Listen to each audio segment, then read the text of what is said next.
భవిష్యత్ అంతా పచ్చదనందే, పర్యావరణ పరిరక్షణ ప్రచారం పుణ్యమా అని ఇప్పుడు ప్రపంచం మొత్తం అదే మంత్రం జపిస్తోంది. ఉపకరణం, ఉత్పత్తి ప్రతిదానికి ముందు గ్రీన్ అనే 2 అక్షరాలు సర్వసాధారణమైపోయాయి. క్రమంగా ఇప్పుడు నినాదం దేశీయ నిర్మాణ రంగాన్ని కొత్త పుంతలు తొక్కిస్తోంది. అంతర్జాతీయంగా కొంచెం ముందే మొదలైన ఆ హడావిడి ప్రస్తుతం మన దగ్గర హల్చల్ చేస్తోంది. ఫలితం ఒకప్పుడు నత్తనడకన సాగిన నిర్మాణ రంగం పనితీరు కొంగొత్త మార్పులతో దూసుకుపోతోంది. మారుతున్న పరిస్థితులకు తగ్గట్లుగా నడుచుకుంటూనే దిశను నిర్దేశిస్తోంది. నిర్మాణ వ్యయం కాస్త ఎక్కువే అయినప్పటికీ కట్టడాల్లో కొత్తదనం ఆకట్టుకుంటోంది. దాంతో అధునాతన భవనాలు స్వర్గాన్ని తలపించే విల్లాలే కాదు, హరిత భవనాలు సందడి చేస్తున్నాయి.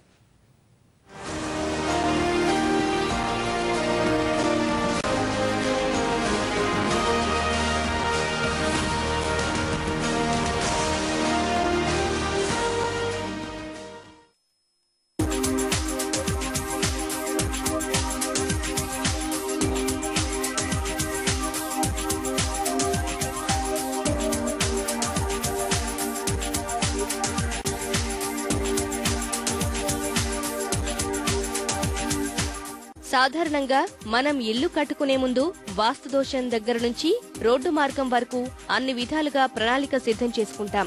కానీ ఇప్పుడు రోజులు మారుతున్నాయి, ఆ ప్రణాళికలోనూ మార్పులు వస్తున్నాయి. ఎంత వాస్తు ప్రకారం, ఎంత అధునాతనంగా, ఎంత విలాసవంతంగా కట్టామన్నది ముఖ్యం కాదు, ఎంత వినూత్నంగా దానిని మలిచామన్నదే ముఖ్యమవుతోంది. ఆ నేపథ్యంతోనే ప్రస్తుతం ఓ కొత్త పద్ధతి వచ్చి చేరింది.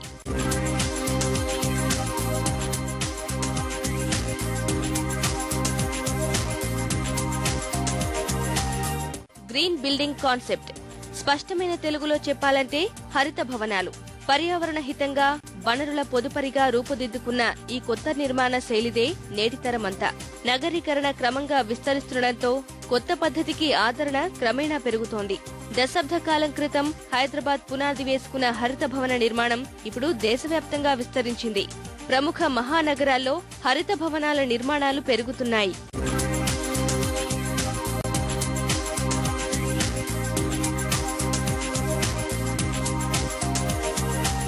కొన్ని రాష్ట్రాల్లో ఆయా పురపాలక సంస్థలు హరిత భవన నిర్మాణాలపై ప్రజల్లో అవగాహన పెంచుతుండగా పారిశ్రామిక రంగం సైతం ఆ దిశగానే అడుగులు వేస్తోంది. భారత పరిశ్రమల సమాఖ్య ప్రత్యేకంగా ఇండియన్ గ్రీన్ బిల్డింగ్ కౌన్సిల్ ఐజీబీసీని ఏర్పాటు చేసి హరిత భవన నిర్మాణాలను ప్రోత్సహిస్తోంది. హైదరాబాద్ ప్రధాన కేంద్రంగా పనిచేస్తున్న ఈ సంస్థ ఇప్పుడు లక్షల చదరపు అడుగుల విస్తీర్ణంలో గ్రీన్ బిల్డింగ్లను పెంచాలన్నది సంకల్పంగా పెట్టుకుంది. ఇక నుంచి నిర్మించబోయే కొత్త నిర్మాణం ఏదైనా సరే అది కేవలం హరిత భవన సిద్ధాంతాలకు అనుగుణంగానే ఉండాలన్నది ఈ సంస్థ లక్ష్యం. గ్రీన్ బిల్డింగ్ అంటే చాలా మంది తెలియదు 2001లో. సో అందుకని ఈ బిల్డింగ్ కట్టి తర్వాత we're taking forward the moment. ఇప్పుడు ఏంటంటే ఆల్మోస్ట్ 1800 బిల్డింగ్స్ వస్తున్నాయి కంట్రీలో. So 1800 buildings not only corporate, even green homes, factory buildings, తర్వాత టౌన్షిప్స్, హోటల్స్, హాస్పిటల్స్ ఏవైనా తీసుకోండి. So everybody is going for green building. ఇప్పుడు గవర్నమెంట్ కూడా బాగా చాలా ప్రొయాక్టివ్ గా సపోర్ట్ చేస్తుంది. హరిత భవనాల ముఖ్యోద్దేశం స్వచ్ఛమైన గాలి, నీరు, చక్కని వాతావరణంతో కూడిన సంప్రదాయ కట్టడంగా రూపొందించడమేనని నిపుణులు చెబుతున్నారు. స్పష్టమైన ప్రణాళికతో ప్రకృతిలో లభిస్తున్న గాలి, నీరు, సూర్యరశ్మిని చక్కగా ఇంట్లోకి ప్రవేశించగలిగేలా చేయడమే వీటి ప్రధాన ఉద్దేశం. ఏదైతే స్వచ్ఛమైన లైట్ వస్తుంది బిల్డింగ్ లోపలికి, అండ్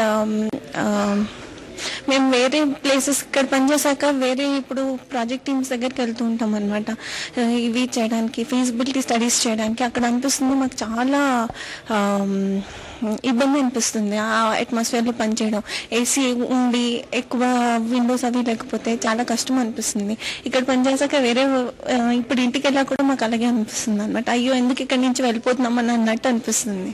నగరీకరణతో ఇబ్బడి ముబ్బడిగా పెరుగుతున్న భవనాలతో ప్రకృతి ప్రసాదిస్తున్న అందమైన వాతావరణం దూరమవుతోంది. ప్రస్తుతం నగరాల్లో ఆకాశం నంటుతున్న భవనాల్లో వెలుతురుతో పాటు సరైన గాలి వచ్చిపోయే అవకాశమూ లేకుండా పోయింది. కొన్ని చోట్ల గాలి ఉంటే నీరుండని పరిస్థితి నెలకొంటే, నీరుంటే వెలుతురుండని దుర్భర స్థితులు కనిపిస్తున్నాయి. ఈ పరిస్థితుల్లో గ్రీన్ బిల్డింగ్ పద్ధతి చక్కని వాతావరణంతో పాటు పర్యావరణ అనుకూల కట్టడాలకు అనువుగా మారింది. చక్కని ప్రణాళికతో పునాదిరాళ్లు వేస్తే అందమైన హరిత భవనాన్ని నిర్మించుకోవచ్చని నిపుణులు అభిప్రాయపడుతున్నారు. గ్రీన్ బిల్డింగ్ నిజంగా మనం కడితే దాంట్లో కొన్ని కాన్సెప్ట్స్ ఉంటాయి. First total rain water harvesting, ఆ బిల్డింగ్ మనం కట్టిన గ్రీన్ బిల్డింగ్ లో ఎలక్ట్రిసిటీ తక్కువ వాడతాం. డే టైం అయితే అసలు ఒక్క బల్బు కూడా వేయాల్సిన అవసరం లేదు. న్యాచురల్ లైటే లోపలికి వస్తుంది. తర్వాత ఎండాకాలంలో చల్లగా ఉంటాయి, చలికాలంలో వెచ్చగా ఉంటాయి ఆ బిల్డింగ్స్. మరి అటువంటిప్పుడు ఎలక్ట్రిసిటీ కన్జంప్షన్ తగ్గిపోతుంది.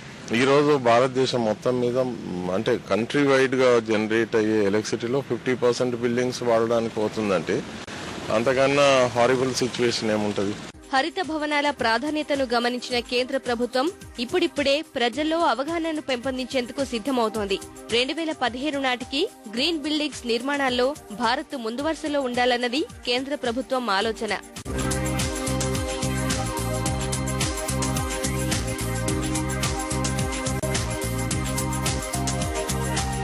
హరిత భవనాల విశేషాలు చూస్తే 2001లో పర్యావరణ అనుకూల నిర్మాణాలకు శ్రీకారం చుట్టారు. హైదరాబాద్ లోనే తొలి హరిత భవనం నిర్మితం కావడం మరో విశేషం. హరిత భవన నిర్మాణాల్లో అమెరికా, చైనా దేశాల్లో అక్కడి ప్రభుత్వాల పూర్తిస్థాయి సహకారంతో సంపూర్ణ అవగాహన కార్యక్రమాలు నిర్వహిస్తున్నారు. ఇటీవల పర్యావరణానికి పెరిగిన ప్రాధాన్యత రీత్యా గ్రీన్ బిల్డింగ్ నిర్మాణాల్లో 2015 నాటికి ముందు వరుసలో ఉండాలని భారత్ కూడా లక్ష్యంగా పెట్టుకుంది. ఇప్పటి వరకు మన దేశంలో 1800 గ్రీన్ బిల్డింగ్ ప్రాజెక్టులు 1.27 బిలియన్ చదరపు అడుగుల విస్తీర్ణంలో రూపుదిద్దుకున్నాయి. దీంట్లో ఇండియన్ గ్రీన్ బిల్డింగ్ కౌన్సిల్ నిర్ధారించి సర్టిఫికేట్ జారీ చేసిన ప్రాజెక్టుల సంఖ్య 310. అలా ఇప్పుడిప్పుడే కార్పొరేట్ సంస్థల్లోనూ దీనిపై అవగాహన పెరుగుతోంది. మన రాష్ట్రంలోనూ హరిత భవనాల నిర్మాణాలు ఊపందుకుంటున్నాయి. నేటికి 105 ప్రాజెక్టులు 75 మిలియన్ చదరపు అడుగుల్లో పూర్తి అయ్యాయి. దేశవ్యాప్తంగా మొత్తం 3.5 లక్షల వ్యక్తిగత ఇళ్ల కట్టడాలు పూర్తి అయ్యాయి. మహారాష్ట్ర, తమిళనాడు, కర్ణాటక, ఆంధ్రప్రదేశ్ ముందు వరుసలో దూసుకుపోతున్నాయి. ఈ ఆర్థిక సంవత్సరంలో 7.26 మిలియన్ చదరపు అడుగుల విస్తీర్ణంలో కట్టడాలు నిర్మించేందుకు పనులు జరుగుతున్నాయి.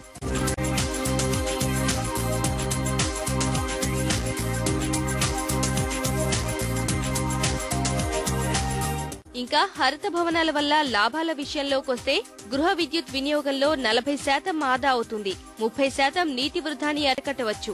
ఆరోగ్యకర పరిసరాల్లో నివసించే అవకాశం కలుగుతుంది. మరోవైపు సంప్రదాయేతర ఇంధన వనరుల వినియోగానికి ఆస్కారం ఉంటుంది. అందుకే పెరిగిపోతున్న జనాభాకు అనుగుణంగా నివాసయోగ్యకర కట్టడాలు విస్తృతమవుతున్నాయి.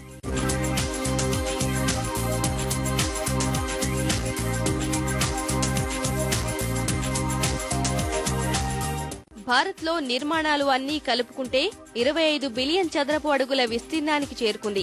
ఇది కాస్త 2030 నాటికి 100 బిలియన్ చదరపు అడుగులకు చేరుకుంటుందనేది అంచనా. అంటే ప్రస్తుతమున్న నిర్మాణ విస్తీర్ణం భవిష్యత్తులో 4 రెట్లు పెరిగే అవకాశం లేకపోలేదు. ఈ లెక్కన చూసుకుంటే పర్యావరణ అనుకూల నిర్మాణాలకు ప్రాధాన్యత పెరగడమే కాకుండా అత్యవసరమనేది అర్థమవుతోంది. ఇప్పటికే నివాసయోగ్యమైన కట్టడాల కోసం అడవుల్ని, పంట పొలాల్ని చదును చేసుకుని సగానికి పైగా ప్రకృతిని చిన్నాభిన్నం చేసుకుంటున్న సంగతి తెలిసిందే. మరోవైపు విద్యుత్ సంక్షోభంతో పడుతున్న తిప్పల సంగతి చెప్పనక్కర్లేదు. ఈ పరిస్థితుల్లో హరిత భవనాల నిర్మాణాలకు ఉన్న ఆవశ్యకత అంతా ఇంతా కాదు.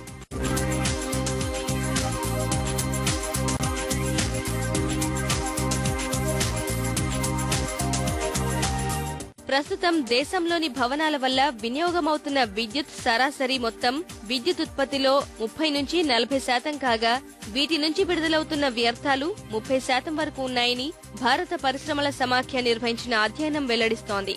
ఒక్కటిగా మొదలైన హరిత భవనాల విప్లవం ఇప్పుడు దేశవ్యాప్తంగా విస్తరించింది. 100ల సంఖ్యలకు చేరుకుంది. ఇది ఇప్పుడు 1000 సంఖ్యలోకి వెళ్లాలని మనము ఆశిద్దాం.